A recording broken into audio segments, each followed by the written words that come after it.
We are two days away from opening day out at the box. You better believe Kendall Rogers of D1 Baseball have his eyes out on the box and college baseball all over the country. He's with us now. How are you, man? I'm doing pretty good. I wonder if Todd Peterson's going to make it to opening day. Ted Peterson. Yeah! Oh, man. Wow, we are in game day Yeah! form over here. I'm impressed. Oh, are you kidding me? Like riding a bike. Wow. My guy dusts off the Todd Wow. Peterson Ted drop. Peterson. I've got to admit, guys, that's pretty impressive. Like, well, you got to understand, Kendall, that never goes away. Like, there are people who will call into the show at times just to say Todd Peterson. Ted Peterson. That's awesome. So it's always on a button, but the fact that you went right to it, I mean, zero hesitation, which I don't fired me waste up. time. I get right to it. I'm so fired up about that. Are you so? What is this like for you? Is this like the calm before the storm, or is this like a kid on Christmas morning? It's a little bit of both. Like I always feel like opening day is one of those deals where like you're not really ready, but you're kind of ready because the thing about it is we spend so much time on season preview content that when you're done with it, like you're really relieved, and then you kind of go into the weekend excited. Then by Sunday, you're like, oh well, I'm in the time of year where I go to sleep at 2 or 3 in the morning every day. So it's a little bit of a balance. It's like football season for us. This is like just fun, relaxed time. Not really, but you know what I mean. Last year, you all had LSU preseason number 1. Clearly, It didn't work out for LSU. Now they're knocked down a few notches, but they return a lot of the same guys. What's the difference as you look through the prism of LSU from a year ago to how you look at them right now? Well, I think the really interesting thing to me for LSU is when you look at these guys from a pitching standpoint, I feel really good about the front of the rotation. You look at Cole Henry, assuming he can stay healthy, that'll be a big key. I mean, last year the biggest thing with Cole is that in the middle of the season there, he just couldn't stay 100%. And so as long as he stays healthy, Landon Marceau continues to take steps forward. You know, A.J. Labus is a guy the staff's really excited about. And I think when you look at the fact that you can have a guy like Eric Walker, at least for now, as your potential midweek guy, that says a lot about the status of this pitching staff. Because you're talking about a guy that started a game in Omaha at one point in his career. And so he's got a lot of experience. I look at the back end of the bullpen. With Jaden Hill, finally healthy, and you look at Devin Fontenot and just his hard-nosed nature and his explosive fastball. I really, really like this pitching staff, and I think it's going to be pretty exciting because I think this LSU team is going to be more pitching-oriented than it is offensive. And that's not to say the offense won't come around, but I think to start the season, I feel a lot better about the pitching staff than I do the offense being, quote-unquote, ultra-explosive. You know what's so – I mean, I guess this is kind of always the case with the SEC, though, Kendall. Like when you look at the arms around the league, it's staggering to think a guy like Cole Henry didn't even make first or second team preseason All-SEC. But then you look at Emerson Hancock and Asa Lacy and Kumar Rocker, and you're like, oh, okay, I kind of get it. So when you look at LSU's staff, let's start with rotation, because I know you guys did the whole position rankings at D1 Baseball. Let's look at just the rotation. Where is LSU? Where would you put LSU's 1 through 3, or even their 1 through 4 in the SEC pecking order?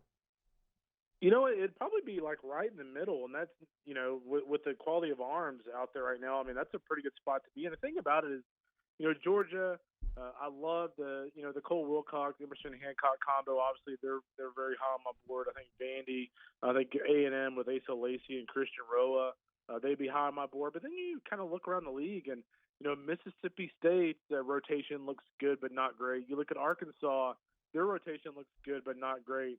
And so I actually think LSU's rotation sits in a pretty good spot in the pecking order in the league. It just doesn't have, that Emerson Hancock or Kumar Rocker. And Cole Henry can be that guy, but he's just not that guy just yet. And again, if he can stay healthy, I have no doubt he can be that good. I mean, when he was healthy last year, it was as good as it gets for a young pitcher. So, they've got the potential, but still, I feel pretty good about the rotation and its pecking order, because there's some other teams out there, top 10 teams, that I feel better about LSU's overall rotation than I do theirs. Auburn being one of them. I love Tanner Burns at the front end, but Jack Owen is solid, and then Bailey Horn is just solid. So It's pretty interesting, actually.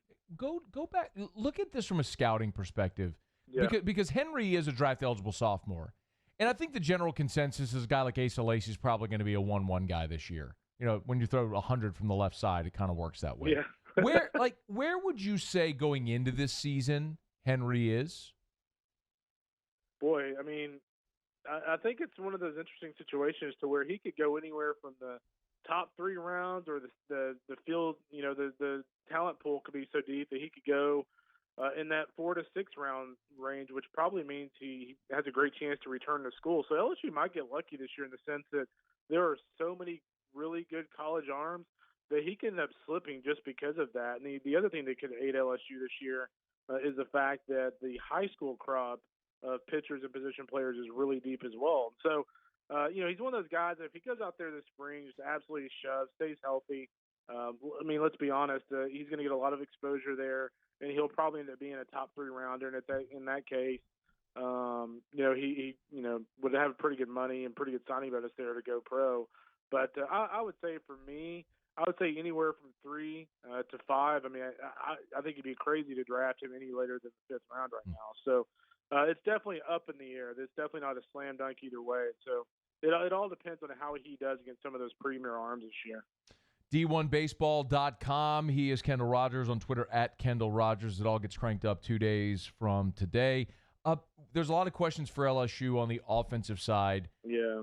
Give me an idea of the newcomers, who you're most interested to see, and maybe asking it from the sense, Kendall, of like, who's the guy who you think might pop this year? The guy that maybe is off the radar, but man, if he does what we think he might, he'll elevate. Well, he's certainly not off the radar, but I'll tell you what, even in high school, I heard so many great things about K. Doty, about just his ability to hit with some power, his ability to hit for some power as a first-year player at LSU. So for me, when I look around this lineup and look at the pieces that it has, he's just that guy that so many people have just raved about him. So I think of all the newcomers for me, he's the one I'm most excited about. Obviously, Zach Mathis, a junior college transfer, is a guy that they're pretty high on as well. But for me, Doty is kind of the one that for the last year people have just talked about how great he's going to be. Kendall, a couple more before we let you bounce. Let's broaden the scope a little bit to the entire SEC. We kind of know who's sitting there at the top, and it seems to be a pretty general consensus both in the East and the West at the top. Is there a team that's in maybe the middle of the pack that if everything falls right, you think might be one that could jump up and surprise people this year, make that run? Yeah, I mean, Ole Miss for me is that team. Ole Miss has some nice pieces back offensively. Look at Tyler Keenan, Anthony Servideo, and then on the mound with Doug Nikhazy and Gunnar Hoagland. But both those guys as freshmen last year really pitched well down the stretch. Ole Miss is really young, but they're also extremely talented. So I think for me, if everything just clicked for Ole Miss, which let's be honest, I mean, how often in the SEC does everything click for a bunch of freshmen and sophomores? Very seldom. But if everything clicks, Ole Miss can be as good as anybody just because they have that kind of talent. And so they're probably the team for me. South Carolina would be the other. South Carolina last year early on lost Carmen Majinski for the year. And South Carolina, was our last team in the field of 64 this year in our projections. And, they've got a first-round pick on Friday night. And so they get that, number one, that gives you an idea of how good they can be. And number two, that gives you an idea of how good that league is going to be. He's on Twitter at Kendall Rogers, D1baseball.com. All right, last thing for you. Who wins the national championship? I got to go with Louisville. I mean, this is Aaron and I were pretty unanimous on Louisville. I think when you look at those guys, they've been to Omaha multiple times. These same players have been to Omaha. They know what it takes. They fell short last year. And I love the rotation. I think the offense, even though it has some question marks, I love Alex Pinellas in the middle of that lineup. I think Louisville is going to be very good this year, and I think they finally get the job done. Texas Tech for me is a really interesting team too. They're kind of like Louisville in the sense that they've been knocking on the door, but have been unable to kind of finish the deal. And so Texas Tech for me is kind of the other one I kind of keep an eye on. And the other big story for me, Matt, is Arizona State. Arizona State in our top 10. We saw how terrible they looked in Baton Rouge last year, just awful. Their pitching has been revamped, and we'll see if they can kind of become the old school ASU, so to speak. All right, I lied. I got one more because I told Musso I'd ask. Y'all have Emerson in your position rankings. You got Emerson Hancock as the best pitcher in college baseball. I think he almost fell out of his chair that it wasn't Kumar Rocker. Why is Emerson Hancock the number one pitcher in baseball? Yeah, I mean, look at that top three there. Right. Kumar Rocker, Asa Lacy, and Emerson. I mean, Emerson Hancock. That's just a ridiculous trio. So, I mean, that gives you an idea of just how good that league is. But, the thing about Emerson is, he's obviously a very seasoned pitcher. I think he's a guy that, last year he was really good, and he still had a long way to go with his secondary stuff. So I think he's going to have an incredible season. But I'll be very honest with you. All three of those guys, like, you could put them in any order, and you're not wrong. So there's no such thing as a wrong answer with those three guys, in my opinion. You're the best, man. I am really looking forward, as we all are, to throwing it out on Friday night. Where are you going to be this weekend? I will actually be in Arizona. It's okay. going to be 75 and sunny. I will take it. I will see Vandy and Michigan opening day. How about that? That's awesome. National championship from last year. Yep. Those two teams that open it up at Salt River, home of the D-backs, and so I'll check that out. But tell you what, I'll see LSU down at Minute Maid. I was actually talking to somebody with the Astros. They were saying they expect the lower level and the club level to be filled for that Texas LSU game on Saturday night. I know Texas fans want a little piece of LSU after the football game. And the basketball game a couple of weeks ago, too. Like LSU. That's right, yeah. LSU trying to make it a clean sweep. Hey, we'll see you over there in Houston in a couple of weeks, man. We appreciate the time as always. You got it. See you.